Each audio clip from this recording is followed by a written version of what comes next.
'Psych Siddharth' జనవరి 1న వస్తుంది. అయితే దానికి చూసినన్ని ప్రమోషన్స్ ఎక్కడ చూసినా 'సైక్ సిద్ధార్థ్' టీమే కనిపిస్తున్నారు. ఇక్కడ కూడా మనకి కనిపించారు నందు గారు. సో, దాని గురించే మనం మాట్లాడదాం. హలో నందు గారు, నమస్కారం. ఎలా ఉన్నారు? సూపర్ అండి. Not very good actually. అసలు ఎక్కడ చూసినా, ఏ డిజిటల్ యాప్ ఓపెన్ చేసినా 'సైక్ సిద్ధార్థ్' టీమే కనిపిస్తుంది. అసలు ఆ ప్రమోషనల్ ఎనర్జీ ఏంటి? ఆ తర్వాత అడుగుతాను. ఫస్ట్ దీని గురించి చెప్పండి. ఏముంటుందండి, కోటి విద్యలు సూపర్ హిట్ కొరకే. కాబట్టి ఆ ప్రమోషనల్ ఎనర్జీ వెనకున్నదంతా కూడా ఆ సూపర్ హిట్ కొట్టాలి అనేటువంటిది. More than that super hit అనేది అయితే ఆఫ్ కోర్స్ కాంటెంట్ మీద డిపెండ్ అయి ఉంటుంది. బట్ అసలు ఇలాంటి ఒక సినిమా ఉంది అని చెప్పి మన ప్రేక్షకులకు తెలియాలనేటువంటి మంచి ఉద్దేశం. ఒక ఉద్దేశం అంతే. ఓకే. ఓకే. అండ్ అందరూ అంటున్నారు కూడా ఎట్లా అంటే స్టేజ్ దగ్గరికి వచ్చేసరికి ఫస్ట్ స్టార్టింగ్ ఒక మంచి లౌడ్ బ్యాంటర్‌తో స్టార్ట్ అయ్యి ఎండ్ అయ్యే కొద్దిగా ఎడ్జ్ ఆఫ్ టియర్స్‌తో ఎమోషనల్‌గా ఎండ్ అయిపోతుంది. ఆ ఎమోషన్‌ని కూడా చాలా మంది తప్పుగా తీసుకుంటున్నారు. అండ్ మీ మీ పైన ఆ ఇంపాక్ట్ ఎలా ఉంటుంది? నా పైన అదే అండి. I mean to precisely answer, impact ఏముంటుంది అంటే, అరే ఆ ఫియర్ ఆఫ్ జడ్జ్‌మెంట్ అనేది ఉంటుంది మనకి. కొంచెం ఏది మాట్లాడినా, ఏది చేసినా కూడా ఒకవేళ అటు ఇటు అవుతుందేమో అనేటువంటి ఒక ఫియర్ ఆఫ్ జడ్జ్‌మెంట్ ఉంటుంది.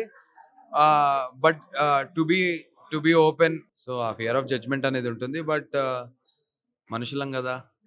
ఆ ఎమోషన్ వస్తుంది. కంట్రోల్ చేసుకునే శక్తి ఉన్న వాళ్ళు చేసుకుంటారు. లేని వాళ్ళు ఆపుకోలేరు. బట్ అవతల ఉన్నటువంటి వాళ్ళు కూడా మనుషులకి జెన్యూనిటీ ఉంటే ఆ ఎండ్ అయ్యేసరికి ఆ టియర్ ఆఫ్ ఎమోషన్స్ అనేది కనెక్ట్ అవుతారండి. అంతే నా ఉద్దేశం. So, we really want to see you being happy అన్నమాట. ఇక నుంచి ఎమోషనల్‌గానేనా? అండ్ ఇంకొక విషయం, యెస్, 'వన్ వీర' గురించి మీరు చెప్పారు. అదంతా అయిపోయింది. కాకపోతే వాళ్ళు అడుగుతున్న ఆ టీమ్ గురించి పర్టిక్యులర్‌గా మాట్లాడుకుంటే వాళ్ళంటారు ఫిజికల్ ప్రెజెన్స్ లేకపోయినా ఒక పోస్ట్, ఒక కంటెంట్, ఏదో ఒక మీ ప్రమోషనల్ యాక్టివిటీస్‌లో ఎన్నో విధాలుగా చేస్తున్నారు కదా! దీన్ని ఇంక్లూడ్ చేసో, లేకపోతే ఇంకో విధంగా ఏదో విధంగా మాకైతే సపోర్ట్ చేస్తూ బావుండేది అని చెప్పేసి ఆ టీమ్ నుంచి వస్తున్న ఒక మాట. సో, దానికేమంటారు? ఏం లేదండి. డెఫినెట్‌లీ ఆ పోస్ట్‌లనేది పెద్ద ఇదేం కాదు. ఇన్‌స్టాగ్రామ్‌లో పెట్టడమే కాబట్టి నేను పెట్టుండాల్సింది. టీజర్ లాంచ్ అయినప్పుడు నేను పెట్టాను. నేనసలు ఏది పెట్టలేదన్నారు. టీజర్ లాంచ్ అయినప్పుడు నేను పోస్ట్ చేశాను. టీజర్ లింక్ ఏసాను. ఆ తర్వాత ట్రైలర్ లాంచ్ అయ్యింది 7 పీఎంకి రాత్రి. ఆ రోజు కూడా నేను మెసేజ్ చేశా. బ్రో రేపన్నారు కదా మన ప్రెస్ మీట్ 7కి లాంచ్ వచ్చింది అని చెప్పి ప్రొడ్యూసర్ గారికి మెసేజ్ చేశాను. కాదు బ్రో, రేపు మనకి ఈవెంట్ ఉంటుంది. బట్ ఇవాళే అయిందన్నాను. అవును అనుకున్నాను. సరే, నేను ప్రొడ్యూసర్ గారికి కూడా చెప్పా. అది పంపించండి అని. ఆయన పంపించిన తర్వాత అది కూడా ఏసా. ఈ రెండే నాకు పంపింది, నన్ను అడిగింది ఆ రెండే. అందులో ఒకటి నేను చేశాను. రెండోది నేను ఏసేలోపు ప్రెస్ మీట్ అయింది. Okay. To okay. Be honest. Yes. Yes. దానికి ఇయర్ ఒకవేళ మొత్తం కావాలంటే మీకు ప్రూఫ్‌లు కూడా చూపించొచ్చు అంటే ఇందులో నేను మీకు చూపిస్తాను కూడా. జెన్యూన్‌గా చెప్తాను. యాహ్! నా సైడ్ నుంచి జెన్యూనిటీ అర్థమవుతుంది. కాకపోతే వాళ్ళ టీమ్ అన్నారు కాబట్టి నేను కూడా ఇంత అయ్యో! తప్పులేదు. ఇలాగా క్వెషన్ చేయడం కూడా జరిగింది. అండ్ మోర్ ఓవర్ నేను 2025లో అంటే జనవరి నుంచి డిసెంబర్ వరకు చేసిన వర్క్ అంతా 1 మంత్‌లోనే ఫ్లడ్ లాగా అలా 1 మంత్ ఎక్కడ, వచ్చేసింది. 1 వీక్. 1 వీక్. సో, ఆ! దాని గురించి చెప్పండి. ఆ ఎక్స్‌పీరియన్స్ గురించి చెప్పండి. What is your state of mind right now? Seeing you in every project. ఆనందపడే లోపు బాధపడే లాంటి ప్రెస్ మీట్లు పడుతున్నాయి. 'దండోరా' హిట్ అయిందనే లోపు యాక్టర్ వచ్చి మాకు సపోర్ట్ చేయట్లేదని ఇంకో ప్రెస్ మీట్ వచ్చింది.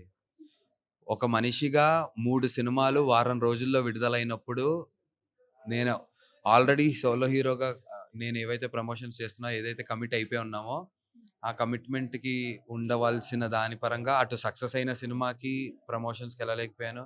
ఇటు రిలీజ్ అవుతున్న ఇంకో సినిమాకి వెళ్ళలేకపోయాను. సో, హానెస్ట్‌లీ చెప్పాలంటే ఆనందపడే సమయంలో బాధపడుతున్నాను. బాధగా ఉంది.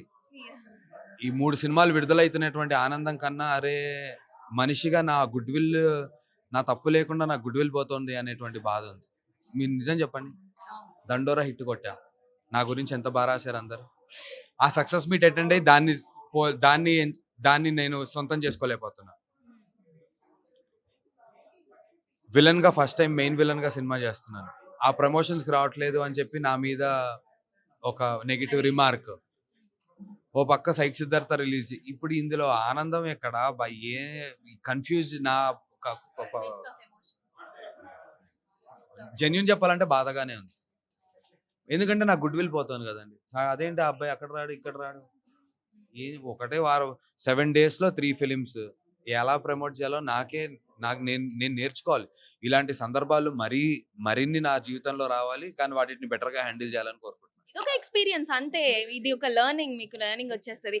సో 2025 ఎండ్‌కి వచ్చేసింది. 2026 ఆరంభంతోనే మీకు ఒక మైల్ స్టోన్ కూడా స్టార్ట్ అవ్వబోతుంది హీరోగా, ప్రొడ్యూసర్‌గా.